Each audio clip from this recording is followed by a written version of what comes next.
Hello दोस्तों, स्वागत है आपका मेरी YouTube channel let's study with Poonam में, जिसमें हम जीके जीएस से रिलेटेड टॉपिक के बारे में चर्चा करते हैं और आपके लिए नए नए विषयों को खोज कर लाते हैं।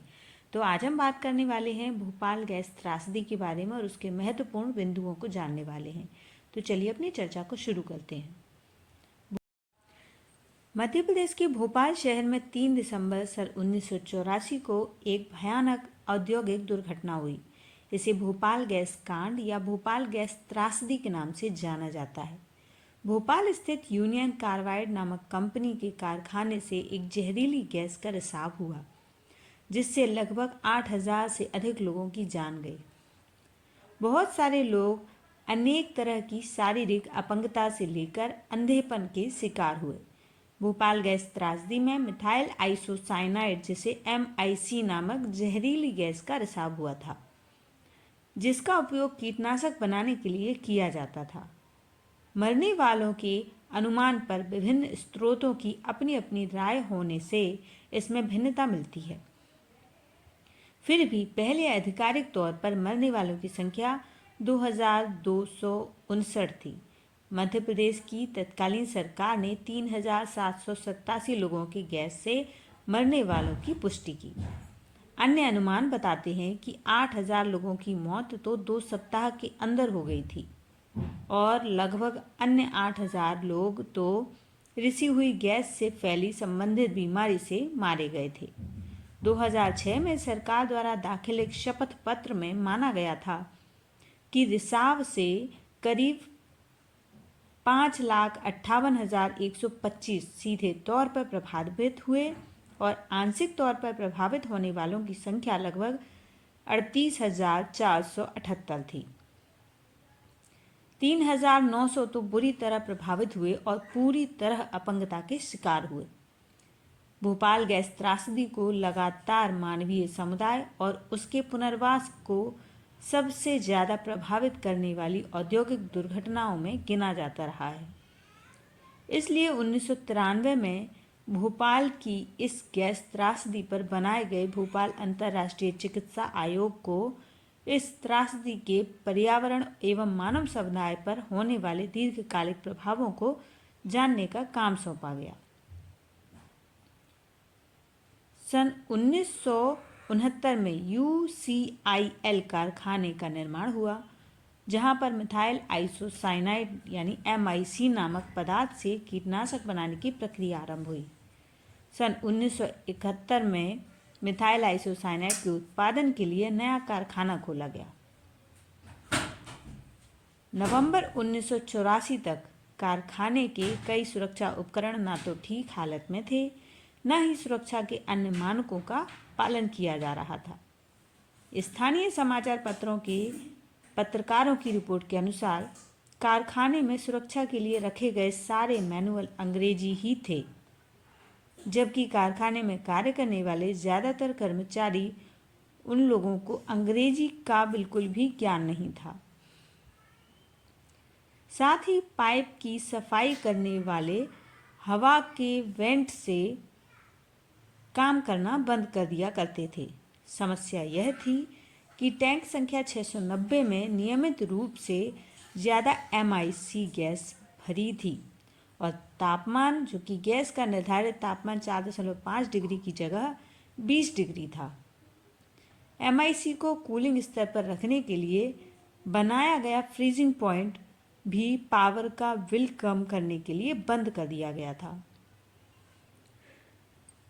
2 से 3 दिसंबर की रात्रि को टैंक 610 में पानी का रिसाव हो जाने के कारण अत्यंत ग्रीष्म और दबाव पैदा हो गया। टैंक की अंदरूनी तापमान 200 डिग्री पार कर चुका था। तत्पश्चात इस विषैली गैस का रिसाव वातावरण में हो गया। 45 से 60 मिनट के अंतराल में लगभग 30 मीट्रिक टन गैस का रिसाव हो चुका था। इन विषैली गैसों का प्रवाह भोपाल शहर में दक्षिणवर्ती दिशा में था। भोपाल के वातावरण में जहरीली गैसीय बादल के प्रभाव की संभावनाएं आज भी चर्चा का विषय बनी हुई हैं। संभवतः MIC के उपरांत गैस के बादल में fluorine, hydrogen cyanide, carbon monoxide, hydrogen chloride आदि भी अवशेष पाए गए थे। इस त्रासदी के उपरांत भारतीय सरकार ने इस कारखाने में लोगों के घुसने पर रोक लगा दी। अतः आज भी इस दुर्घटना का कोई स्पष्ट कारण एवं तथ्य लोगों के सामने नहीं आ पाया है। शुरुआती दौर में सीबीआई तथा सीएसआईआर द्वारा इस दुर्घटना की छानबीन की गई थी। भोपाल की लगभग 5,20,000 लोगों की जनता इस विषैली गैस से सीधी रूप से प्रभावित हुई, जिसमें 2 लाख लोग 15 वर्ष की आयु से कम थे और 3,000 गर्भवती महिलाएं थीं। उन्हें शुरुआती दौर में तो खांसी, उल्टी, आंखों में जलन जैसे और दम घुटने के अनुभव हुए। 2,159 लोगों की इस गैस की चपेट में आ जाने से आकस्मिक मौत हो गई थी। 2011 में सरकार द्वारा इस संख्या की पुष्टि 3,928 की गई। दस्तावेजों के अनुसार अगले 2 सप्ताह के भीतर 8,000 लोगों की मृत्यु हुई। मध्य प्रदेश सरकार द्वारा गैस रिसाव से होने वाली मृत्यु की संख्या लगभग 3,787 बतलाई गई थी। रिसाव के तुरंत बाद चिकित्सा संस्थानों पर अत्यधिक दबाव पड़ा। कुछ सप्ताह के भीतर ही राज्य सरकार ने गैस पीड़ितों के लिए कई अस्पताल और चिकित्सालय खोले और साथ ही कई निजी संस्थान भी खोले गए। सर्वाधिक प्रभावित इलाकों में 70% से ज़्यादा चिकित्सा कम पढ़े लिखे लोगों के लिए की गई। वे इस रासायनिक आपदा के उपचार के लिए पूर्ण रूप से तैयार नहीं थे। 1988 में चालू हुए गैस मेमोरियल अस्पताल और रिसर्च सेंटर ने 8 वर्षों के लिए जिंदा पीड़ितों को मुफ्त उपचार उपलब्ध कराया, जो सुविधा आज भी उन्हें उपलब्ध है। 1989 में हुई जांच से यह जानकारी प्राप्त हुई कि कारखाने के समीप का पानी और मिट्टी मछलियों के पनपने के लिए हानिकारक है। त्रासदी के 2 दिन के पश्चात ही राज्य सरकार ने राहत का कार्य आरंभ कर दिया था और जुलाई 1984 में मध्य प्रदेश के वित्त विभाग ने राहत कार्य के लिए लगभग $1,40,00,000 की धनराशि लगाने का निर्णय किया। अक्टूबर 2003 के अंत तक भोपाल गैस त्रासदी राहत एवं पुनर्वास विभाग के अनुसार 5,85,884 घायल लोगों को और 15,310 मृत लोगों के वारिसों को मुआवजे का कुछ अंश दिया गया।